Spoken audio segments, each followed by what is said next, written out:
एक एक्सपेरिमेंट जिसमें 15 बच्चों को एक गेम खिलाया गया जहां उनको होल्स में सैंडबैग थ्रो करना था।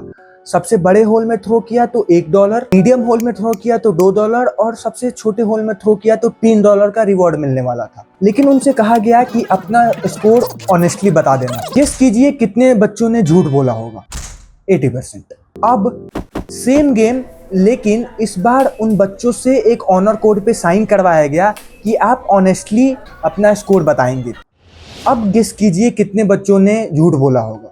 सिर्फ 20%। एक छोटा सा साइन और चीटिंग 80% से 20% पे आ गया। अगर एक छोटा सा रिमाइंडर इतना बड़ा चेंज ला सकता है तो फिर करप्शन को कम करने के लिए सिस्टम को बदलने की जरूरत है या फिर हमें? अगर एक सर्टिफिकेट 15 दिन में मिलता है और 500 देकर वो 2 दिन में मिल सकता है तो कितने लोग ऑनेस्टली वेट करेंगे? चलिए, ये तो आम लोगों की बात हुई। एक ऑफिसर जो यूपीएससी क्लियर करता है, एथिक्स पढ़ता है और एक ऑनेस्ट इंटेंशन के साथ सर्विस ज्वाइन करता है, कुछ टाइम बाद वही ब्राइबरी केस में पकड़ा जाता है। क्या ये ह्यूमन साइकोलॉजी है या फिर सिस्टम ही इन बिहेवियर्स को रिवॉर्ड करता है? एक फेमस साइकोलॉजिस्ट डैन आर्ली ने बताया कि अक्सर लोग इसलिए चीटिंग नहीं करते क्योंकि वो बुरे होते हैं, बल्कि इसलिए करते हैं क्योंकि वो अपनी चीटिंग को सही जस्टिफाई कर लेते हैं।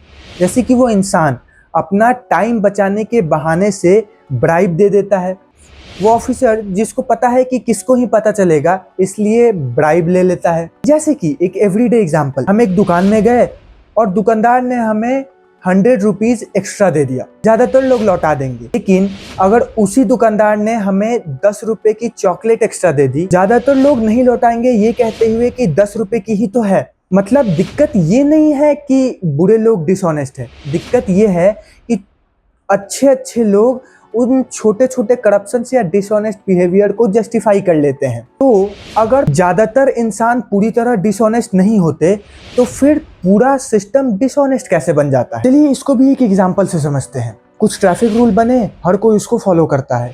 एक दिन एक इंसान रेड लाइट जंप करता है ताकि उसको ऑफिस के लिए लेट ना हो। उसके पीछे वाला सोचता है अगर ये कर सकता है तो मैं क्यों नहीं, वो भी जंप कर देता है।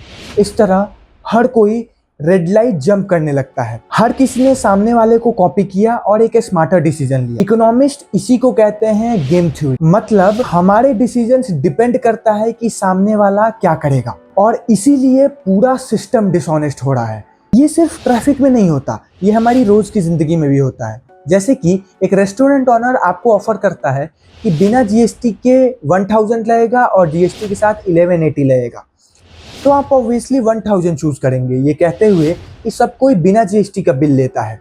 आपका पैसा बच गया और ऑनर को जीएसटी पे नहीं करना पड़ा। बाकी कस्टमर भी सेम चॉइस चूज करेंगे। तो अगर ऑनेस्टी एक कॉस्ट पे आ रहा है, जैसे कि आपका टाइम या एक्स्ट्रा पैसा, तो हम वो कॉस्ट पे नहीं करना चाहेंगे। लेकिन हमें वो कॉस्ट पे करना है कि नहीं, ये कौन डिसाइड कर रहा है? अगर बिल ना देने पर पकड़े जाने का चांस बहुत कम हो तो बिना जीएसटी बेचना प्रॉफिटेबल लगता है। लेकिन अगर हर ट्रांजैक्शन ऑटोमेटिकली रिकॉर्ड हो तो चीटिंग की कॉस्ट बढ़ जाती है।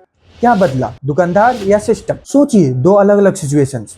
एक जगह क्लियर रूल्स हैं, प्रोसेस ट्रांसपेरेंट है और हर डिसीजन को ट्रैक किया जाता है। दूसरी जगह बस रूल्स बने हैं, कोई नहीं देखता कि फॉलो हुआ कि नहीं। दोनों जगह लोग एक जैसे हो सकते हैं लेकिन उनका बिहेवियर एक जैसा नहीं हो सकता। मतलब क्या हम एक ऐसा सिस्टम बना सकते हैं जहां ऑनेस्टी ही फर्स्ट चॉइस हो? अगर हम रूल्स क्लियर बनाएं, लगातार मॉनिटर करें और फेयर पनिशमेंट दें तो लोग खुद ही उस सिस्टम पे विश्वास करना शुरू कर देंगे। जैसे कि वो ट्रैफिक, जैसे ही कोई रेड लाइट जंप करता है, कैमरा वायलेशन रिकॉर्ड करे और लोगों को बिना किसी भेदभाव के चालान मिले और उसे चैलेंज करने का एक फेयर प्रोसेस हो, तो लोग रेड लाइट जंप करना खुद ही कम कर देंगे। मतलब एक अच्छा सिस्टम सिर्फ पनिशमेंट नहीं देता, वो क्लियर रूल्स बनाता है और सब पर इक्वली अप्लाई करता है। क्या आपको वो बच्चे याद हैं जिनसे सिर्फ ऑनर कोड पे साइन करवाया गया और चीटिंग 80 से 20% आ गई? पहली बार में बच्चों ने झूठ बोला क्योंकि वो उसको शायद जस्टिफाई कर पाए कि किसको ही पता चलेगा, या फिर उसने सामने वाले को झूठ बोलता देखकर झूठ बोला। मतलब वो शुरू से डिसऑनेस्ट नहीं थे, उन्होंने परिस्थितियां, नियम और आसपास का व्यवहार देखकर डिसऑनेस्ट होना चुना। अगर सिस्टम डिसऑनेस्टी के लिए इंकरेज कर सकता है तो ऑनेस्टी के लिए भी इंकरेज कर सकता है। ये समाज इससे डिफाइन नहीं होता कि सोसाइटी में कितने ऑनेस्ट लोग हैं, बल्कि इससे डिफाइन होता है कि क्या ऑनेस्टी को पनिश किया जा रहा है या रिवॉर्ड दिया जा रहा है। अगर आपको इस वीडियो से कुछ सीखने को मिला तो इस वीडियो को लाइक करें, चैनल को सब्सक्राइब करें। Thank you.